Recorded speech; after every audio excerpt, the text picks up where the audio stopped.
On the show today, we have guest John Mueller. John is the head of curriculum at Local Civics and supports school partners in curriculum design and professional development. John received his BA in psychology from Cornell University and an MS in education from Hunter College. As an educator in NYC, he designed and refined specialized curricula and individualized instruction for English language learners and students with learning disabilities in a wide range of subjects and grades 3 through 12. John remains involved in higher education as well, advising the college based nonprofit that he co founded in 2012, consulting on a range of student health policies, including harm reduction models for high risk drinking and suicide prevention. John lives in Washington, D.C., where he founded DuPoint Photo Walk, a friendly, welcoming group, open all styles and experience levels that has grown to over 300 photographers.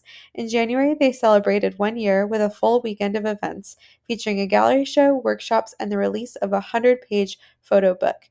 Get ready for a great episode. I'm educational justice coach Lindsay Lyons, and here on the Time for Teachership podcast, we learn how to inspire educational innovation for racial and gender justice, design curricula grounded in student voice, and build capacity for shared leadership. I'm a former teacher leader turned instructional coach. I'm striving to live a life full of learning, running, baking, traveling, and parenting because we can be rockstar educators and be full human beings. If you're a principal, assistant superintendent, curriculum director, instructional coach, or teacher who enjoys nerding out about co-creating curriculum with students, I made this show for you. Here we go. John, welcome to the Time for Teachership podcast. Thank you for having me. How are you, Lindsay? Good. I'm really excited to talk today. I know our connection has been through the investigating history curriculum at the state level of Massachusetts here, but you do that and so much more. So really excited to learn about all of the civics work that your organization has and diving into all that today. So I guess what is important for listeners to know right off the bat or to just kind of keep in mind as we jump into that conversation today? Well, I'll tell you right now, we're Local Civics, so it's in the name, right? It does what it says on the package, and we are really excited about nurturing the next generation of change makers and helping students see that they do have power and helping them leverage their voice and their viewpoint to make change in their communities. I love that. And I think you're leading us perfectly into this next question. I like to ask about freedom dreaming. And Dr. Bettina Love speaks so expertly about this as dreams grounded in the critique of injustice. So I guess with that additional concept of dreams, freedom dreams being grounded in the critique of injustice and your attention to youth as change makers, what is that kind of big dream that you hold for education, if you want to expand on that a bit for us? Yeah, it's really what I just said about the voice of students. I think there's a great Alice Walker quote about people not knowing the power of their voice, and I don't have the exact words in front of me, so I won't try to butcher it for you all. But just that students really, when they're given the opportunity to actually put in motion something that they are interested in and they are passionate about, they come up with some of the most amazing ideas, and they're inspired to actually take action on them in ways that I don't think we see often in the regular day-to-day curriculum. So true. I love thinking about, I don't love thinking about all of the turmoil nationally and internationally, but Of when I course. think about it, I think about, how students in a classroom have often been the closest that I've ever witnessed to coming to some sort of like different path forward that is better because they're so creative, because they're not like bogged down and like this is the way we've always done things. And it's like, yeah, let them talk, let them think about these ideas. There's so much opportunity in that regard. I think there's a lot of things happening structurally also in education that have been enabling this. So I think about the Seal of Civic Readiness in New York State. We do a lot of work helping schools navigate that process. There's also the DESE, Department of Elementary and Secondary Ed projects in Massachusetts for both eighth grade and high school. And so students are not just getting like one chance at this, even in some cases, they get multiple at bats and they're building that muscle. And I always tell students when they use our curriculum, it's like you could use this for anything. If you want to make a lot of money someday, you could probably use the same skills that we're teaching you here. How do you put an idea forward in a way that acknowledges the different people in power and gets people on your side? And, I hope you'll use it for good, but it's really whatever you want to make it. And I think when students hear that, it really resonates with them. Absolutely, right. It's like important life skills for wherever you're going. That's a great framing. And I love the idea of like having multiple at-bats throughout their educational journeys in these various states, right? That's so cool. And so you mentioned curriculum. Let's go there. So what is, what's the curriculum about? Can you tell us kind of a story maybe of how you've successfully implemented that somewhere or kind of what should we know about that civics curriculum? Yeah, so we have our own, call it proprietary civics curriculum. We call it a civic impact project curriculum. It's 5 units long. It goes for about 40 or so lessons and starts with a concept we call civic lenses. And so think of a camera. From my intro, I'm a photography guy, so I love this analogy. It's getting students the muscle of zooming in on different areas of community and starting to identify, well, what already exists, where are maybe some gaps or opportunities, and where do I fit into all of that? So we get students examining their personal story, their personal connection to the community, and sort of uncovering even communities they didn't know they were a part of or didn't consider to be communities. So everything from just within your school building, within teams or clubs that you're a part of. Maybe you have a religious community or an identity community of some kind that is important to you. And then we get them mapping, like look at the places around you and actually inventory. What do you see? So maybe they zoom in on transportation and they're noticing there's bus stops all around their neighborhood, but there's no bike lanes. Maybe they're zooming in on healthcare and they're realizing there's lots of urgent care, but there's not a lot of senior centers or things like that. That just to try and get the lay of the land.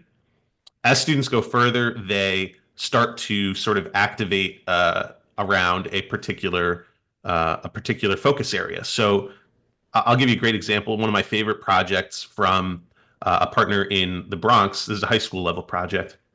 They started to realize that coming out of the COVID era that there are seniors who are in nursing homes who have great access to technology but don't really have the skills to utilize it and to actually stay connected with their families and use all the splendor of the internet to enrich their lives. And so from that point, they, after identifying that as a focus area, they started doing a lot of interviews. They started to try and talk to seniors, talk to the people at the nursing home, the people who have the power to say, hey, you can come in or you can't come in. Talking to school leaders to give them an opportunity to get out of the building. All of these little steps and all the different factors that come together to help actually initiate action on something. So this group, I'm really proud of them. They ultimately designed a 6-week course that helped on avoiding scams and phishing, on how to set up your phone to how do you take screenshots and photos of things and send them to people. How do you use FaceTime? How do you do all the amazing things our supercomputers in our pockets can do? And they actually delivered that at a local nursing home. So they took it beyond just planning and outlining the issue and trying to come up with a solution. They actually went out and did it, and that's when this work gets really special in my mind. Absolutely. It's so frustrating when we just contain things to a classroom and there's no authentic audience when the ideas are so cool. It's like, no, give them the authentic audience. That's so cool. Wow. I love that story. Thank you for sharing it. I'm curious too. I'm just like backing up a bit, thinking about, this clearly was an example of a teacher and probably structures that supported all of this work and this important curriculum and they were excited about it and supported it and it got done and it was great. I'm curious about we work with folks who are kind of given, for example, an investigating history curriculum and it's like, okay, but I don't have the structure to teach all the lessons, or I am new to kind of this like inquiry based thing, or I'm new to like student leadership, or I've never connected students with their idea with an authentic audience. Like I'm imagining there are some hurdles that you've kind of had to coach people through. Could you kind of maybe talk us through maybe a common hurdle you've seen and maybe what was a mindset shift or a structural shift that helped enable the work? That's a great question. We definitely see lots of different entry points to this work. There are folks who want to dedicate an entire senior year capstone course to doing this type of work. And believe it or not, for a 40 something lesson curriculum, especially when you consider that this is basically a design project, it certainly can fit into a whole year course. So we do a lot of coaching on just, what is the outcome you're actually looking for at various stages of this project, right? Do you want students to just produce like a policy memo? Do you want them to just have a trifold or something like that? Or are you trying to expand this into an iterative design process? And a lot of teachers are not familiar or comfortable with that, right? It's like I'm teaching the standards, I'm testing the standards, I'm responding to what I see, and maybe going back and remediating some things. But we try to get across the point that this is a cycle, and you can really do it as many times as you have time for.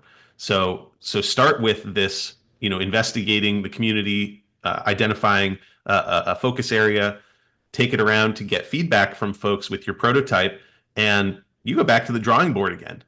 And you might have students in the room or groups in your class who are all in different places. And how do you sort of move to more of a consultation role in your classroom where you are getting a sense of where everyone is at and just advising them in ways that push them forward, rather than wanting to hand them the answers or, tell them they got it right or they got it wrong. So that's a big shift. We also have done a lot to try and figure out ways to create that, you said, like authentic connections to the outside community. One thing we've done, we have a sixth grade class doing projects in Georgia right now, and working with them in the past year, we actually got them expert feedback on their projects. So we had all those sixth graders write, here's our focus area, here's our proposal, here's what we want to do, and we put that out because we have a great network. We all went to great schools. We have great friends who are professionals in all different fields now. So, leveraging our team's personal network to reach out to lawyers, to doctors, to people who work in nonprofits or who have affected change in all these areas students are interested in. It's been great to make those connections, even asynchronously. Those were all given as text-based feedback. Of course, we have all sorts of career speakers, and we bring people into schools as well. We've done like town hall sessions with local representatives and various career leaders. So it's really cool to try and help schools who are excited about doing this work but don't necessarily have the capacity or the vision for it. We try and give them as many different opportunities as possible to get students some really enriching feedback and great connections to see that people are listening. People do want to engage in the work that you're proposing with you, even though you're 11, 12, 16 years old. Oh, that's so cool. And I mean, I think we've had guests on the podcast before that have talked about this type of work, and that if you're one teacher doing this kind of thing from scratch on your own, like, yes, leverage your personal network, leverage the network of the school. But I'm just envisioning that it's so cool when you partner with someone like Local Civics, right? And then it's like now you are connected to all of the networks that you all have as an organization, in addition to the networks that people have in an individual classroom or school, you are just connected to so many people and so much brilliance that of course we can kind of find, an audience for whatever you're looking for, whether that's asynchronous feedback or a live guest speaker. I think that's just really neat how there's such a relational basis for a lot of this work. And I think that's so real, right? That's what like civics often is. Yeah, and I'll just add, I think there's a big push right now in corporate America as well to connect more with real students and really be a part of the communities where they're located. I'll give you another example that we helped facilitate with a life sciences consulting company who had that exact mission. They said, we have a giving arm or a philanthropy arm, and we want to actually leverage all of the professional knowledge here to help bring more students into this field, or at least make them aware. You don't have to go into healthcare and be a doctor or a nurse, right? You can get into this consulting space that's really, really amazing. It's just one example, but we partnered with them to lead a whole healthcare exposure series. So we had students from all 5 boroughs in New York, students from 9th all the way through 12th grade, at various stages of college preparedness and knowledge about their future career plans. But they were able to hear from career speakers from all across the company, people who work in marketing, people who were cancer research doctors before they moved into consulting, to sort of show students it's not a linear path to whatever career you're looking at. There's lots of different ways to enter various fields, and we actually brought them all into the office too, so the students got the full experience. And I love that sort of project where there's people out there who really want to share about their experiences and how they got from point A to point B, and really enrich students' lives with that experience as well. This is so cool. I love all of the connection points, and I just wish I had that kind of experience as a student. Same, yeah. But I imagine there's so much work that goes into this, right? You've obviously created this beautiful curriculum. You've helped make all these connections. I'm really interested too in that like pedagogical coaching kind of that you were talking about, where you're really helping teachers, think of themselves more in that consultation role. So I mean, I'm curious about that. I'm also curious about at the curriculum level, if there is a particular lesson or something that is kind of like a really successful lesson where you've had teachers kind of comment like, oh, this really cracked it open for students, or this was where, students lit up engagement wise, or if even as coaches, if there's some particular teacher or success moment where you've seen that teacher kind of shift into consultation mode and had a big win, and anything that resonates story wise from your experiences here. Sure, yeah. A couple of things come to mind. I think about we put together a document a while back. It's like a 60 slideshow that takes teachers through multiple design cycles with one project. And I think seeing it in terms of, here's something that students proposed.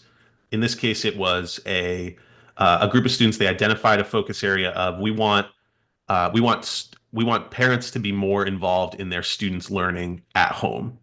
They hypothesized that if we get parents better connected to teachers somehow, then students who are struggling will not struggle quite as much. And so their original proposal was to have a teacher parent club, that parents could come to school on certain nights. They could learn about what's happening in the curriculum, maybe get some tips on tutoring their students at home. And they took that all the way through one design cycle where they put a proposal out there, shared it with lots of folks, got lots of feedback, and they learned a lot. First of all, they validated their original idea, which is, in fact, parents do struggle with helping their kids at home. That's overwhelmingly what they heard when they surveyed parents. They also found out that parents don't have the time or the wherewithal to come to school multiple nights a month and meet in person, especially in this particular location. It's we're talking about parents coming from all across New York City, over an hour on the bus sometimes just to get somewhere. So they said, okay, great. So we know that this is an area we should remain focused on, but we're going to go back to the drawing board into that design cycle again, and this time we're going to make it a digital offering.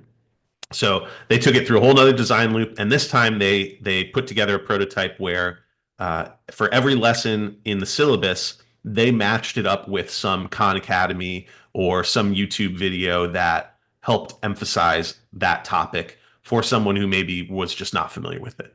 And they shared that in a parent newsletter, and that was their next prototype. That was, massively successful and very popular and exciting for parents to say, oh, okay, well, I don't know this topic, but let me sit down with my student and we'll pull up this lesson together and go through it.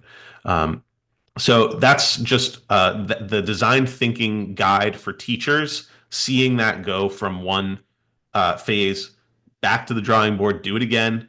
Yes, it's the same lessons in some regard, but you're coming at it from with a whole different perspective, and seeing how the sort of prompts for students can change in throughout that cycle.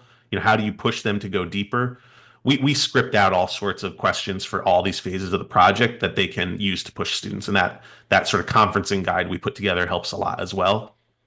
You also asked about a particular lesson where it really kind of resonates with students, and I think we call it power mapping, policy power mapping. We have one sort of general lesson and one that specifically zooms in on food insecurity. This is where students, I think, realize that there are lots of different people who touch any given issue that you want to look at. So for the food insecurity one, they dive into a group called FarmLink. They were founded out of Loyola High School in Los Angeles, who we've worked with for many years. We can't take credit for their activities. They got it together, and we've used them as a model. They came before we started working with the school actually. But FarmLink's an amazing organization that brings food that is no longer ready for grocery stores, because they demand very long shelf life of anything that they're putting out in a grocery store. Um, so they connect with those farmers who would otherwise be throwing food away, and they bring trucks over and they bring food directly to food banks where it can be rolled out to people much faster. And students use that lesson to dive into, okay, so there's the all the food regulation, health inspections. There's the grocery store owners. There's the farmers. There's the volunteers. There's people who work at food banks. There's the individuals receiving food from food banks. And it's like, oh wow, there's like all these different people who touch this area. And I think some of the most successful projects are where they find just one piece of the puzzle that is not working as best as it should or could, and get really specific. That's really where the magic happens, in my opinion. And that, I think, that process of going through the policy power mapping, who touches this, how much influence do they have, what would they want to hear or need to see to get on our side. That's a really valuable skill for students. Hi, this is Leah popping in to share the free resource for this episode. It's a collection of civics and pathways overviews. You can find it at the blog post for this episode, www.lindsaybethlyons.com/blog/225. Now back to the show. Oh, I love that example because I think often, I mean, I personally feel this just right in the current national landscape in the US. I've been recording this in April, so who knows when this airs what will be happening. But um I, I just think like it often can feel overwhelming when you're like, I want to take action and I have this niche set of skills and interests. Like, what can I do within that? Like, what's the big picture of what's happening and kind of like where's the piece where I can best fit to support, to leverage my ideas, my network of resources, whatever it is. And so I just love that students can get into that complexity. I think sometimes in education, we kind of simplify to the point where we take out all of that complexity and then we lose the perfect kind of niche fit that a student might find in a particular area and in their ability to make change. Oh yeah. I love that you kind of framed it in that way, and you give such a beautiful example. I love that FarmLink program. That's super cool. You just brought to mind another example. There are lots of topics that students are drawn towards because it's what they see every day in their community. And unfortunately, a lot of these issues that students think of are intractable issues that adults, the big kids, have had a really hard time trying to sort out. And so, one that comes to mind is homelessness, of course. And in many areas where we have partnerships, students see homelessness every day. They maybe have experienced homelessness themselves, and so it's really common. I talk to a teacher, and okay, well, the kids really want to focus on homelessness. They want to propose a new multi-million dollar shelter in this area, and shelters do amazing work. But we just know that a bunch of sixth graders coming out and saying, "Hey, we need a $10 million shelter," is not really going to fly. And so what we try to do is again find those areas where, like, maybe there's a reason why the great shelters that already exist in our town are not being utilized. So by actually doing the stakeholder analysis, by actually talking to people, getting real people's opinions and thoughts on things, you start to uncover. For example, in many homeless shelters, people who are experiencing homelessness, they don't want to go because they don't think their belongings will be safe. So, maybe we don't need a $10 million new shelter. Maybe we need, a couple $1,000s spent on a locker system. Or, you talk to people, hey, I want to be working, but I'm struggling with finding a place to just have a shower and get myself cleaned up. Or I need clothes that are professional that can, and connecting people to services that already exist often can make some magic as well. So. Yeah, just lots of opportunities out there, and I think when you get, I mean, it's in the name. When you get really local, when you really boil it down to to the people and what they really need. In any given focus area, you can find something that is achievable for young people to have an impact. Amazing. Thank you. I feel like there's so many really great kind of tips and advice sprinkled throughout this episode already, but I'm curious, is there anything else you would say to someone before we move to close here? Like, if they're just starting with kind of civics work, or maybe they're in New York and they just are like, oh, civic readiness, like what does this look like now in my class? I'm the social studies teacher for seniors, like, and they're just kind of in their early years of figuring this stuff out. Maybe it's even not a social studies, maybe it's an ELA teacher who's like, actually, I don't have to do this, but I want to, I'm just interested. Like someone at the beginning of that work, what would you say to them? Any advice that you would give in embarking upon this? Sure, yeah. Well, we didn't even touch on this, but one of our main principles for this work is asset-based community development. This idea that, we're speaking from strengths. I hope that I didn't even use the word problem once this whole time because there are not really problems, right? There really are just opportunities. There are areas we can focus on and improve on. But part of that philosophy of being an asset, uh, developing the community with an asset-based mindset is there are lots and lots of resources around you already that are unrealized.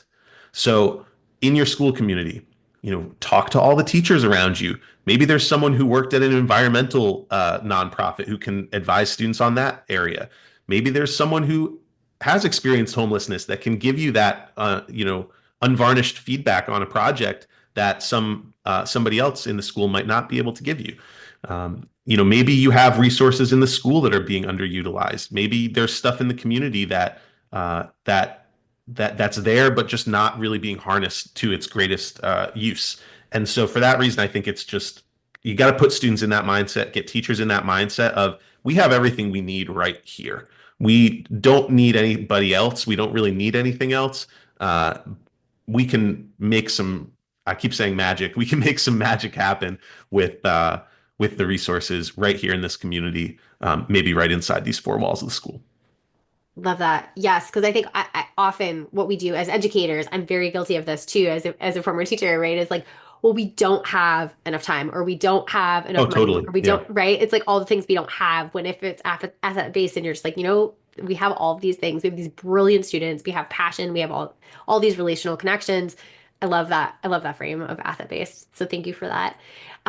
Okay, so if you are kind of talking to people who are on their way into work, starting the new school year, for example, they're excited to end the episode and take like one action step to get like a little bit more civics in their life, in their curriculum maybe this year. What's one thing they could do to kind of start?